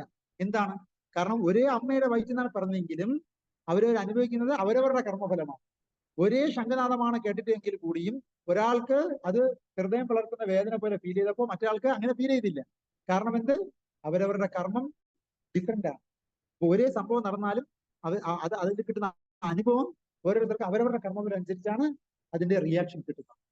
അതേപോലെ പൃഥ്വി മഹാരാജാവ് ഈ ഭൂമാദേവിയെ പശുവിന്റെ രൂപത്തിൽ ആക്കിയിട്ട് അവരവർക്ക് വേണ്ടത് ഇവിടുന്ന് കറന്നെടുത്തോളുക എന്ന് പറഞ്ഞപ്പോ ഗന്ധർവന്മാർ വന്ന് പാട്ട് കറന്നുകൊണ്ട് പോയി, കിന്നരന്മാർ വന്ന് അവർക്ക് വേണ്ടത് എടുത്തോണ്ട്, പ്രേത പിശാചികളൊക്കെ രക്തങ്ങളാണ് അത് നോക്കിയെടുത്തത്. ഓക്കെ, എന്നാല് അതിൽ എല്ലാം ഉണ്ടായിരുന്നു. ഒരു പശുവിൽ നിന്ന് എന്ത് കിട്ടും? പാല് കിട്ടും. പക്ഷെ പാല് മാത്രമല്ല, ഈ ലോകത്തിലെ ആൾക്കാർക്ക് എന്ത് രത്നം വേണമെങ്കിൽ രത്നം കിട്ടും. അങ്ങനെ ഒരു അവസരം കൊടുത്തപ്പോ അവരവർ വന്ന് എടുത്തോണ്ട് പോയത് എന്താണെന്ന് അറിയാമോ? അവനവർക്ക് എന്താണോ വേണ്ടത് അതാണ് എടുത്തോണ്ട് പോയത്. മനസ്സിലായോ? എന്ന് വെച്ചാൽ ഒരു പോയിന്റ് പറയാം. ഒരു ശ്ലോകമല്ല, ഒരു പാട്ടുണ്ട്. ക്ഷീരമുള്ള അകിടിൻ ചുവട്ടിലും ചോര തന്നെ കൊതുകിന് കൗതുകം. ക്ഷീരമുണ്ട്, പക്ഷെ കൊതുകിന് എന്ത് മതി? അതുകൊണ്ട് അകിടി പോയിരുന്നിട്ട് പാല് കുടിക്കോ? അത് അവിടെ നിന്നും ചോരയെ കുടിക്കും. ഉള്ളിൽ എന്തോ ഉള്ളത് അതേ വെളിയിൽ നിന്ന് നമുക്ക് ആവശ്യമുള്ളൂ. ഉള്ളിലില്ലാത്ത വെളിയിൽ ഉണ്ടെങ്കിലും നമുക്ക് വേണ്ട. മനസ്സിലായോ? അതുകൊണ്ട് ഇൻപുട്ട് നല്ല ആയിരുന്നാൽ മാത്രമേ ഔട്ട്പുട്ടും നന്നാവട്ടെ. ഈ ലോകം നമ്മളോട് നല്ലതാണ് പ്രവർത്തിക്കണമെങ്കിൽ നമ്മുടെ ഉള്ളിൽ നല്ലതായിരിക്കണം. എങ്കിൽ ഈ വെളിയിലുള്ള നല്ലതൊക്കെ നമുക്ക് കാണാൻ പറ്റും. ഉള്ളിൽ കംപ്ലീറ്റ് ദോഷമാണ് ഉണ്ടെങ്കിൽ വെളിയിൽ നമുക്ക് നല്ലതുണ്ടെങ്കിലും എന്തേ കാണാൻ പറ്റൂ? ദോഷമേ കാണാൻ പറ്റും. അതാണ്. അതേപോലെ ധൃതരാഷ്ട്രപുത്രന്മാർക്ക് വെളിയിൽ നിന്ന് വന്ന ശംഖനാദം അടിച്ചപ്പോ ഉള്ളിലുള്ള മാലിന്യം കൊണ്ട് അത് അവരുടെ മരണമണിയായിട്ടാണ് അവർക്ക് ഫീൽ ചെയ്തത്. മനസ്സിലായോ? കാരണം എന്ത്? ഉള്ളിൽ കംപ്ലീറ്റ് അവർക്ക് അഴുക്കുണ്ടായിരുന്നു. അപ്പൊ ആ അവസാനത്തെ അടി ആരടിക്കും? യമരാജൻ അടിക്കും. അത് 6 ആയിരിക്കും, അല്ലേ? അതിൽ സംശയമൊന്നും വേണ്ട, അല്ലേ? അത് ഒരു അവസാനത്തെ ഒരു നിമിഷം മരണത്തിന് മുമ്പ് ഏതൊരു വ്യക്തിക്കും ഇതെന്റെ അവസാനത്തെ നിമിഷമാണെന്ന് തിരിച്ചറിയാൻ കഴിയുമെന്നാണ് പറയുന്നത്. മനസ്സിലായോ? അതേപോലെ ആ കുരുക്ഷേത്ര യുദ്ധക്കാലത്തിൽ വന്നിരുന്ന എല്ലാവർക്കും ആ ശംഖനാദം കേട്ടപ്പോ ഇതവന്റെ അവസാനത്തെ യുദ്ധമാണ് എന്ന് ഉടനെ മനസ്സിലായി. കാരണം എന്ത്? ആ സംഭവം ഊതിയത് വെളിയിൽ നിന്ന് നോക്കുമ്പോൾ ആരൊക്കെയാണ്? പാണ്ഡവരൊക്കെ ഊതിയാണെങ്കിലും അത് ആരുടെയും കൂടെ ശബ്ദമാണ് ഇവർ കേട്ടത്? അവരവരുടെ യമരാജന്റെ ശബ്ദമാണ് ഈ ശംഖനാദത്തിലൂടെ ഓരോരുത്തരും കേൾക്കും. കാരണം അവനവൻ ചെയ്യുന്ന പാപത്തിന്റെ പ്രവൃത്തി അവൻ തന്നെ അനുഭവിച്ചിടുന്നേ വരും. അവരവർ ചെയ്യുന്നത് ധർമ്മമാണോ അധർമ്മമാണോ എന്ന് ആർക്കറിയാം? അവരവർക്ക് അറിയാം. എത്ര തന്നെ വെളിയിൽ ശുദ്ധനായിട്ട് നടന്നാലും അവനവൻ ചെയ്ത പാപത്തിന്റെ ഫലം ഒരു ദിവസം വന്നു കയറുമെന്ന് അവനവൻ അറിയാവുന്നത് കൊണ്ടാണ് ഈ ശംഖനാദം കേട്ടപ്പോ ഞാൻ ചെയ്ത പാപത്തിന്റെ ഫലം ഞാൻ ഇപ്പൊ അനുഭവിക്കാൻ പോകുന്നു. അതിന്റെ സൈറനാണ് ഇവിടെ മുഴങ്ങിയെന്ന് ഈ കുരുക്ഷേത്ര യുദ്ധഭൂമിയിലുള്ള കൗരവന്മാർക്ക് മനസ്സിലായോ? അതേപോലെ നമ്മളും എന്താണോ ചെയ്യുന്നത് എന്ന് നമുക്കറിയാം. നമ്മൾ ചെയ്ത പ്രവർത്തനത്തിന് പുണ്യമാണെങ്കിൽ പുണ്യഫലം കിട്ടുമെന്നും പാപമാണെങ്കിൽ പാപഫലം കിട്ടുമെന്നും നമ്മൾ മനസ്സിലാക്കണം. ശരിയല്ലേ?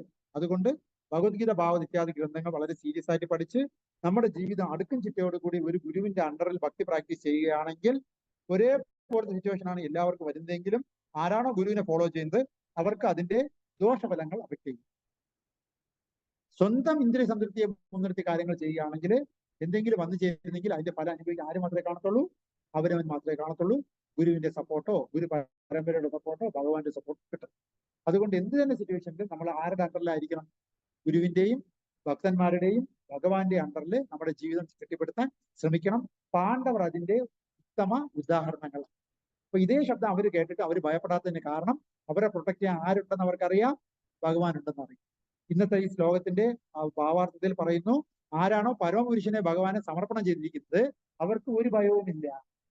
മനസ്സിലായോ? അതിന് ഉപോൽപ്പന്നമായി ഒരു കഥ പറയേണ്ടി വരും. കുരുക്ഷേത്ര യുദ്ധകളത്തില് ഭീഷ്മദേവൻ വളരെ കള്ളമാണ് കാണിക്കുന്നത് എന്ന് ദുര്യോധനൻ ഒരിക്കൽ പറയും. ഉടനെ ഭീഷ്മദേവൻ എടുത്ത് അഞ്ച് ശരം എടുത്തിട്ട് പറയും, ഈ 5 ശരം നാളെ ഒന്നുകിൽ സൂര്യ അസ്തമത്തിനകത്ത് ഞാൻ അർജുനനെ കൊല്ലും ഈ ശരം വെച്ച്, ഇല്ലെങ്കിൽ എന്ത് ചെയ്യും? ഭഗവാൻ ശ്രീകൃഷ്ണനെ കൊണ്ട് ആയുധം എടുപ്പിക്കും. മനസ്സിലായോ? അപ്പൊ ഈ ഇങ്ങനെ പറഞ്ഞു കഴിഞ്ഞാൽ അർത്ഥം എന്താണ്? ഭീഷ്മ ശബ്ദം ഒരിക്കലും മാറത്തില്ല. ഓക്കെ. അപ്പൊ ഇന്ന് രാത്രി നോക്കിയപ്പോ ആര് സുഖമായിട്ട് കിടന്ന് ഉറങ്ങുന്നുണ്ട്? അർജുനൻ സുഖമായിട്ട് കിടന്ന് ഉറങ്ങുന്നുണ്ട്. ഉടനെ ഭഗവാൻ തട്ടിയിട്ട് ചോദിച്ചു, നീ അറിഞ്ഞോ ശബ്ദം എടുത്തിരിക്കുന്ന ആരാണ്? ഭീഷ്മർ.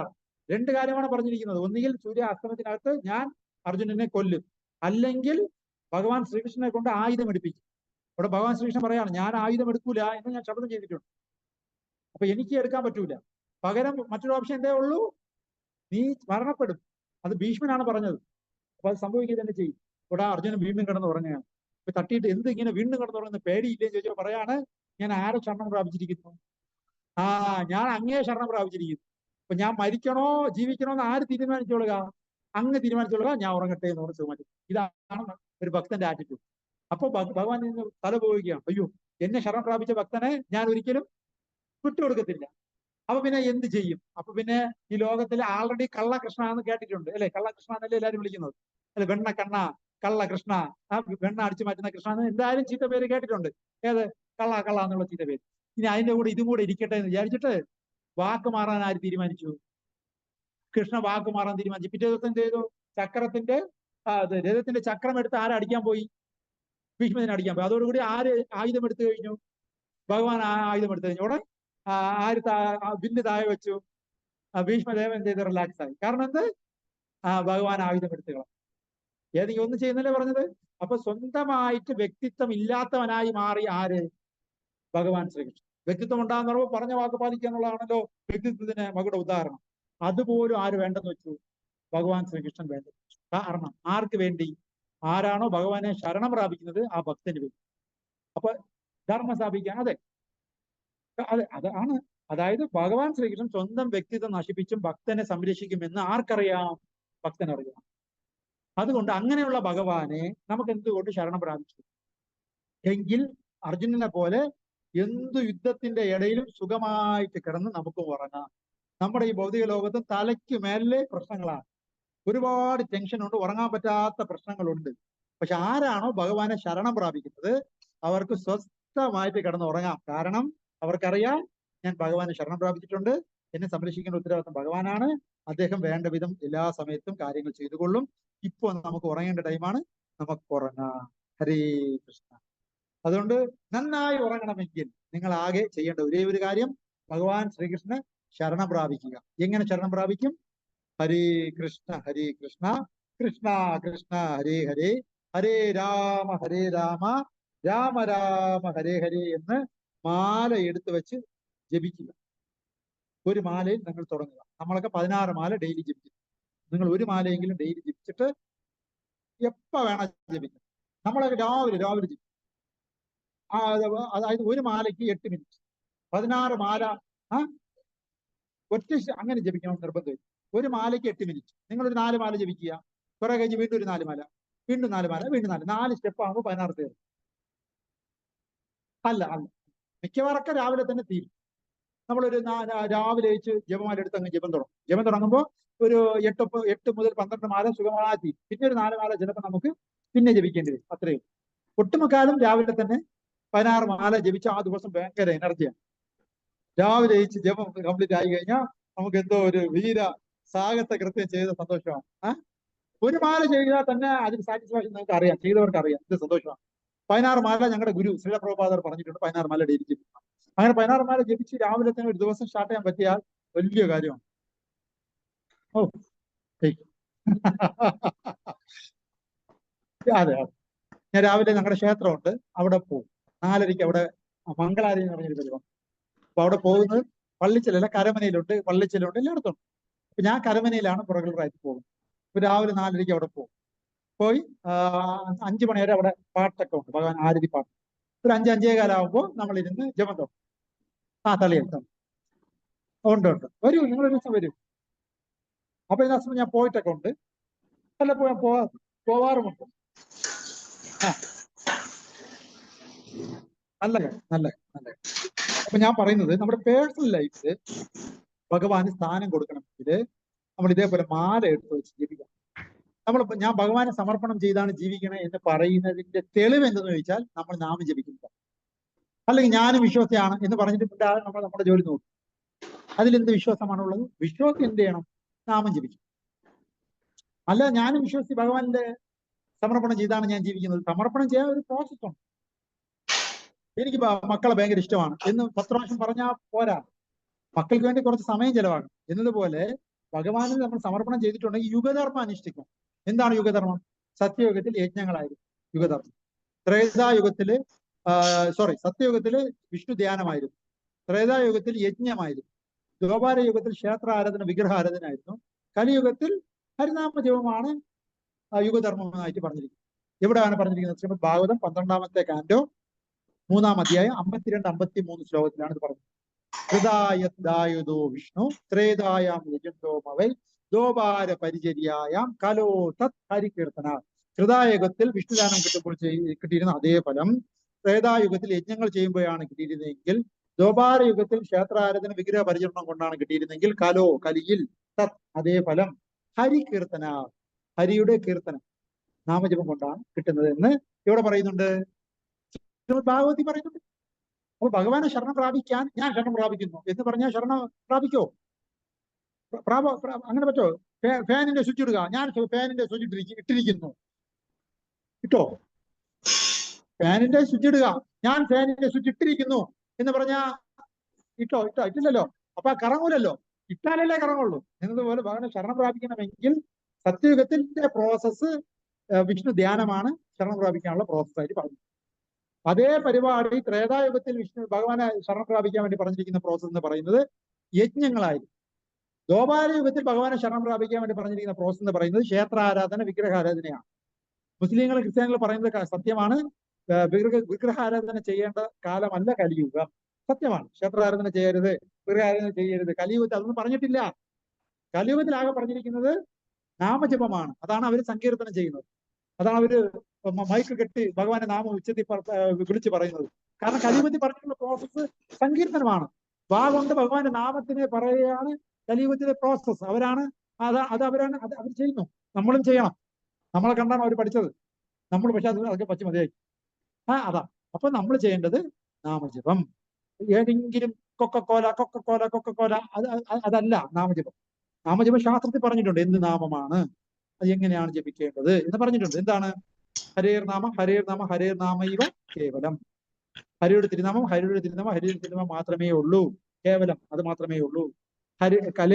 കലിയിൽ നാസ്തേവ ഗതിർ എന്നത.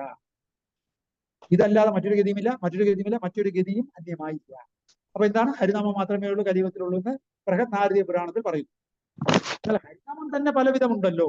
ഓം നമോ ഭഗവതേ വാസുദേവായ, ഓം നമോ നാരായണായ, ഹരേ കൃഷ്ണ കൃഷ്ണ കൃഷ്ണ ഹരേ ഹരേ, ഹരേ രാമ രാമ രാമ ഹരേ ഹരേ. ഇതെല്ലാം ഹരിനാമമാണ്. ഇതിലേതാണ്? അതൊരു കൺഫ്യൂഷൻ അല്ലേ? അപ്പോ കലിസന്ദർഭോപനിഷത്തിൽ അതേ ബ്രഹ്മാവിനോട് അതേ നാരദൻ ചോദിക്കുകയാണ്, ഹരിനാമം തന്നെ പലവിധമുണ്ടല്ലോ, അതിലേതാണ് എന്ന് ചോദിച്ചു. അപ്പോഴാണ് ബ്രഹ്മാവിന് വളരെ സന്തോഷമായി. Very good, well done my boy, correct ചോദ്യമാണ് ചോദിച്ചത്. അതിന് ഉത്തരവും കേട്ടോളൂ. ഹരേ കൃഷ്ണ കൃഷ്ണ കൃഷ്ണ കൃഷ്ണ ഹരേ ഹരേ, ഹരേ രാമ രാമ രാമ രാമ ഹരേ ഹരേ. എത്ര വാക്കുണ്ട്? 16 വാക്ക്. ഇത് ഷോഡശകം നാമ്യം. ഷോഡശകം എന്ന് പറഞ്ഞാൽ 16, നാമ്യം എന്ന് പറഞ്ഞാൽ നാമം. ഈ 16 നാമങ്ങൾ മാത്രമേ കൽമഷ നാശനം, കലിയിലെ എല്ലാ കൽമഷങ്ങളും എല്ലാ മോശപ്പെട്ട കാര്യങ്ങളും നശിപ്പിക്കാൻ കഴിയത്തുള്ളൂ. നദ പരതരോ ഉപായ, ഇതല്ലാതെ മറ്റൊരു ഉപായവും അന്യമായി ഇല്ല. സർവവേദേഷു ദൃശ്യതേ, ഭഗവത്ഗീത, ഭാഗവതം, ബൈബിൾ, ഖുർആൻ, പിന്നെ ഭാഗവതം, വേദങ്ങൾ, ഉപനിഷത്തുകൾ, പുരാണം എല്ലാം പഠിച്ചാൽ, സർവ്വവേദങ്ങൾ പഠിച്ചാലും നിനക്ക് ഇത് കാണാവുന്നതാണ്. എന്താണ് കാണാവുന്നത്? ഈ ഹരേ കൃഷ്ണ മഹാമന്ത്രം മാത്രമേ ഉള്ളൂ കലിയുഗത്തിലെ എല്ലാ ദോഷങ്ങളും ഇല്ലാതാണ്. അതുകൊണ്ടാണ് നമ്മൾ എന്ത് ചെയ്യുന്നത്? ഈ മാല വെച്ച് നമ്മൾ ഈ മന്ത്രം ജപിക്കണമെന്ന് നമ്മൾ ഈ ലോകത്തിനോട് വിളിച്ചു പറയുന്നു. അല്ലാതെ ഹരേ കൃഷ്ണക്കാര് പറഞ്ഞിട്ട് ജപിക്കുന്നതല്ല.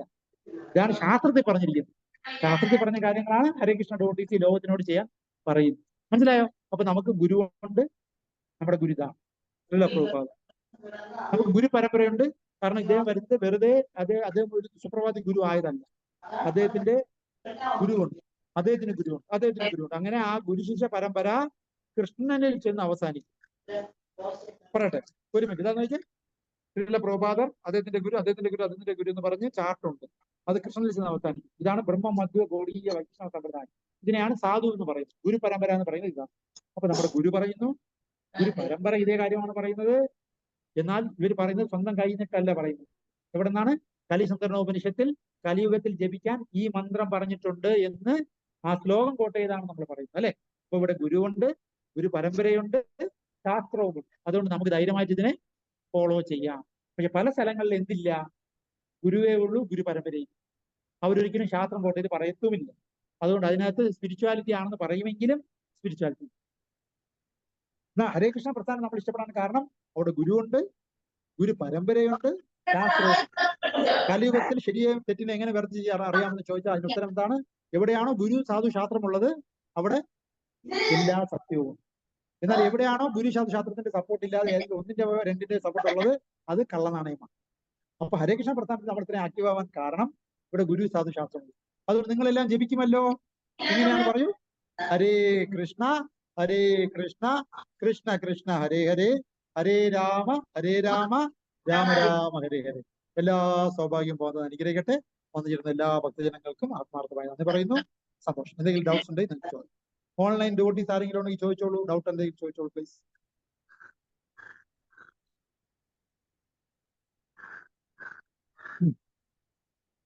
അതെ,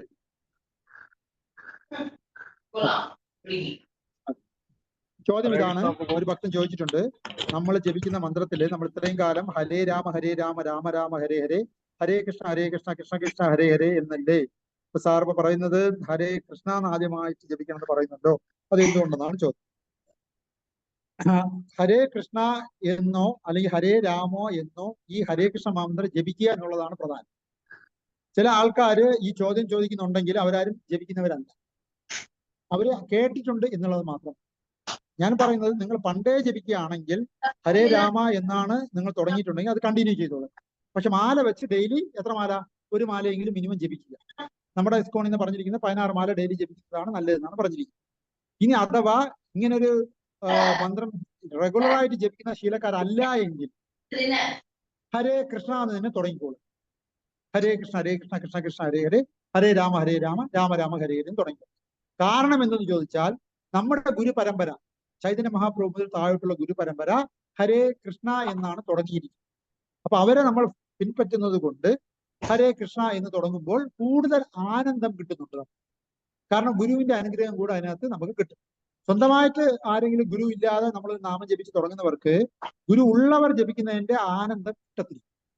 അപ്പൊ എപ്പോഴും ഏതൊരു മന്ത്രത്തിനും ഒരു ഗുരുവിന്റെ തുടക്കിവിടൽ വേണമെന്നാണ്. അപ്പൊ അങ്ങനെയുള്ള ഒരു ഗുരുവിൽ നിന്നും ഒരു നാമം കിട്ടി നാമം ജപിക്കുമ്പോൾ ആ നാമത്തിന് ശക്തി കൂടുമെന്നാണ് പറയുന്നത്. അപ്പൊ അങ്ങനെ നമ്മൾ ബ്രഹ്മമത്ത കോടിയ സമ്പ്രദായത്തിൽ നമ്മൾ ഫോളോ ചെയ്യുന്നത് ചൈതന്യ മഹാപ്രഭുവിനെയാണ്. ചൈതന്യ മഹാപ്രഭുവിന്റെ ഫോളോവേഴ്സ് എല്ലാം തുടങ്ങിയിരിക്കുന്നത് ഹരേ കൃഷ്ണ എന്നാണ് തുടക്കത്തിൽ ജപിച്ചത്. അതുകൊണ്ട് തന്നെ മറ്റുള്ള ഹരേ രാമ എന്ന് തുടങ്ങുന്ന ആൾക്കാരെക്കാളും കൂടുതൽ ഡെയിലി നാമം ജപിക്കുന്നവരുടെ കണക്കെടുക്കുമ്പോൾ ഹരേ രാമ എന്ന് ജപിക്കുന്നതിനേക്കാളും കൂടുതൽ ഹരേ കൃഷ്ണ എന്ന് ജപിക്കുന്നവർ കൂടുതൽ നാമം ജപിക്കുന്നതായിട്ട് കാണപ്പെടുന്നു. കാരണം അവർ ഏതെങ്കിലും ഒരു പരമ്പരാ സിസ്റ്റം ഫോളോ ചെയ്യുന്നത് കൊണ്ടാണ്. അപ്പോൾ നമുക്ക് ജപിക്കാനുള്ള സൗകര്യങ്ങളും ബ്ലെസ്സിങ്സും ഈ പരമ്പര നമുക്ക് കൂടുതൽ തരുന്നത് കൊണ്ട് ഇതുവരെ ജപം തുടങ്ങിയിട്ടില്ലാത്തവർ ഹരേ കൃഷ്ണ എന്ന് തന്നെ തുടങ്ങുന്നത് നന്നായിരിക്കും. ഓക്കെ, ശരി. അപ്പം വേറെ ഡൗട്ടൊന്നും ഇല്ലെങ്കിൽ ഇന്നത്തെ ക്ലാസ് നമുക്ക് അവസാനിപ്പിക്കാം. എല്ലാ ദിവസവും നിങ്ങൾ എല്ലാ ആഴ്ചയിലും 9 മുതൽ 10 മണി വരെ എല്ലാ ഞായറാഴ്ച നടക്കുന്ന ഈ മനോഹരമായ ഭഗവത്ഗീത എല്ലാ പ്രിയപ്പെട്ട ജനങ്ങളെയും ആത്മാർത്ഥമായി സ്വാഗതം ചെയ്യുന്നു. ഇനി അഥവാ നിങ്ങൾ ക്ലാസ് മിസ്സാവുകയാണെങ്കിൽ അഭയചരണം TV എന്നുള്ള ഒരു യൂട്യൂബ് ചാനലിൽ നമ്മൾ ഇന്ന് വരെ എടുത്ത എല്ലാ ക്ലാസ്സും അപ്ലോഡ് ചെയ്യുന്നു. അത് എല്ലാവരും കേൾക്കാൻ ശ്രമിക്കുക. Thank you. പ്രഭു പറഞ്ഞാലും പ്രഭു ഒരു ഡൗട്ട്. പിന്നെ നമ്മൾ സത്യയുഗത്തിലാണല്ലോ ഈ ഹലോ കേക്കാമോ? ഹലോ കേൾക്കുന്നുണ്ട് പ്രഭു, പറഞ്ഞു. കേൾക്കുന്നുണ്ട് പറഞ്ഞോളൂ. നമ്മള് സത്യയുഗത്തിലാണല്ലോ വിഗ്രഹാരാധന എന്ന് പറഞ്ഞത്. ഇപ്പൊ ഞാൻ 10-25 വർഷം കൊണ്ട് പത്മനാഭസ്വാമിയെ തൊഴുന്ന ആളാണ്. അതുകൊണ്ട് പിന്നെ നമുക്ക് ഇങ്ങനെ ഈ ഈ തൊഴുണ കൊണ്ട് എന്തെങ്കിലും കുഴപ്പമുണ്ടോ? ഒരു കുഴപ്പമില്ല. അതായത് പ്രഭു നല്ല ചോദ്യമാണ് പ്രഭു ചോദിച്ചത്. ഞാനും പത്മനാഭസ്വാമി സ്ഥിര ദർശനം എടുക്കുന്ന ആളാണ്. എനിക്കറിയാം. ഞാനും പോകുന്നുണ്ട്. അപ്പോ അതായത് യുഗധർമ്മം എന്താണെന്ന് ചോദിച്ചാൽ കലിയുഗ ധർമ്മം നാമജപം തന്നെയാണ്. സത്യയുഗ ധർമ്മം ഇതാണ്, ഏതാണ്? വിഷ്ണു ധ്യാനവും. ത്രേതായുഗ ധർമ്മം യജ്ഞവും. ദ്വാപാരയുഗ ധർമ്മമാണ് ക്ഷേത്രാരാധന, വിഗ്രഹാരാധന. എന്നാൽ കലിയുഗത്തിലെ ആരാധന സമ്പ്രദായമായി വിധിക്കപ്പെട്ടത് എന്തെന്ന് ചോദിച്ചാൽ ഹരിനാമജപം തന്നെയാണ്. എന്നാൽ ഹരിനാമജപം ചെയ്യുന്നതിന്റെ കൂടെ വിഗ്രഹാരാധന ചെയ്യുന്നത് കൊണ്ടോ വിഷ്ണു ധ്യാനം ചെയ്യുന്നത് കൊണ്ടോ യജ്ഞങ്ങൾ പങ്കാളി ആവുന്നത് കൊണ്ടോ തെറ്റില്ല. പക്ഷേ ഒരിക്കലും നാമജപത്തിന്റെ പകരം ഒരിക്കലും ബാക്കി മൂന്നും ആകത്തില്ല. നാമജപം തന്നെയാണ് 1ാം റാങ്ക്.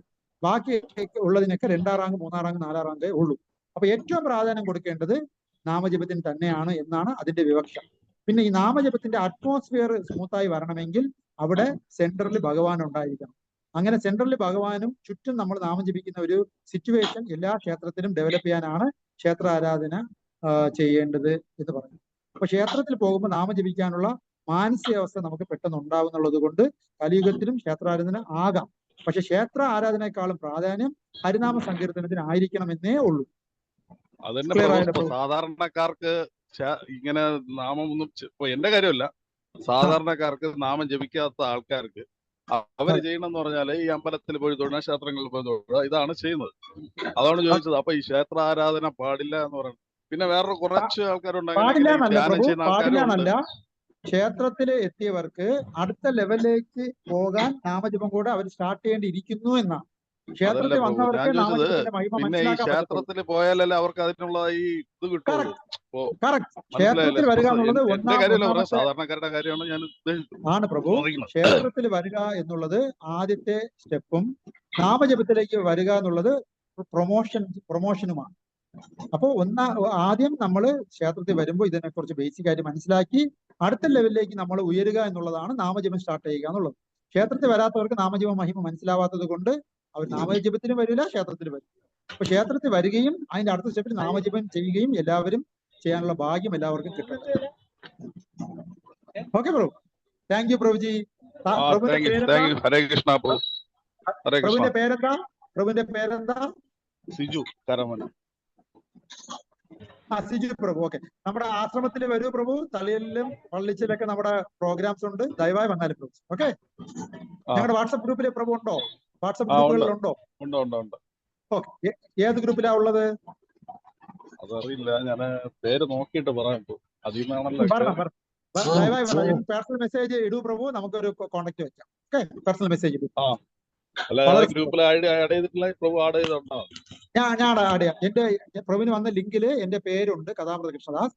അതിൽ എന്റെ ഫോൺ നമ്പർ ഉണ്ട്. അതിൽ എനിക്കൊരു വാട്സാപ്പിൽ അറിയാം, നമ്പർ എന്റെ കയ്യിലുണ്ട് പ്രഭു. ഒരു ഹരേ കൃഷ്ണ ഇട്ട് പ്രഭു സിജി പ്രഭു എന്ന് എഴുതിയാൽ മതി. ഞാൻ പ്രഭുവിനെ കോണ്ടാക്ട് വെക്കാം. നമ്മുടെ ഗ്രൂപ്പിൽ ആഡ്. ഓക്കെ പ്രഭു, സ്വാഗതം. വളരെ സന്തോഷം, നന്ദി.